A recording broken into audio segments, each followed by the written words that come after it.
with a heart monitor and backup personnel and all the care and the paperwork and the safety measures, I'm sure they did receive good care. That has nothing to do with the care or lack thereof given to Michael Jackson in this case. Poor Conrad Murray. Everyone is just working against him. They blame Alyssa Fleek. They blame Alberto Alvarez. They blame Dr. Schaefer. They blame Kai Chase. They blame AEG. They blame Randy Phillips, Michael Amir Williams, Fahim Muhammad, Arnold Klein. Everybody but Conrad Murray. Poor Conrad Murray. Remember back when they called Mr. Rubin to the stand, and they inquired of Mr. Rubin, what was Conrad Murray's demeanor like? Wasn't he grieving? Didn't he appear sad? Mr. Rubin commented on, yeah, he seemed, I don't remember what his exact words were, but he seemed that he was upset, or whatever his exact words may have been. Because it's about Conrad Murray. How was he grieving? What were his emotions like? Poor Conrad Murray. Then I asked Mr. Rubin, let's talk about demeanor. Let's talk about grieving. Let's talk about what you witnessed.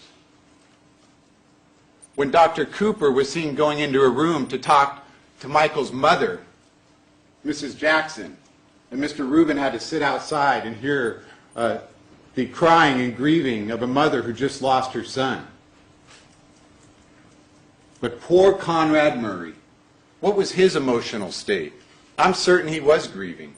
He's responsible for taking the life of a man through his gross negligence.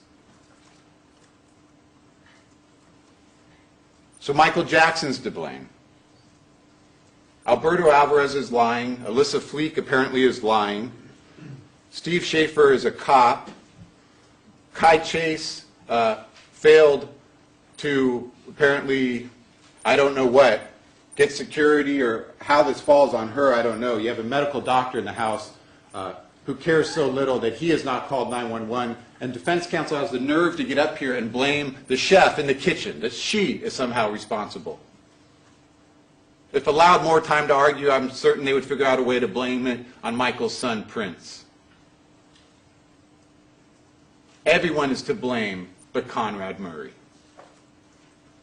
You know, if Alberto Alvarez wanted to lie or come up with some tale to, for unknown reasons, pin some case on Conrad Murray, he could have done a lot better than this bizarre saline bag with a bottle in it. He told you what he saw. He told you what he saw. And Alyssa Fleek told you that when she went into the Costco bag, she found the bottle inside the cut saline bag. But now it's a conspiracy between this coroner's investigator, Alyssa Fleek, the security guard, Alberto Alvarez. Neither one of them knowing that this bottle or bag has any significance whatsoever. But they're now in a conspiracy because poor Conrad Murray. Counsel comments on this, the bizarre bag. Why would the bottle be in it? Everything Conrad Murray did in his treatment was bizarre. He waited 20 minutes to even bother to have someone call 911. That is bizarre. He gave propofol to an individual every night in a bedroom for 2 months. That is bizarre. He lied to the paramedics about giving propofol. He lied to the UCLA surgeons about giving propofol. That is bizarre. Does it surprise you that he would have some unusual setup for the saline bag? Again, we don't know why it was set up that way. As I mentioned earlier, maybe it somehow hid it a little bit in case Michael's children came in. We don't know. We do know from Conrad Murray that Michael was sensitive to getting all the medical stuff cleaned up each day.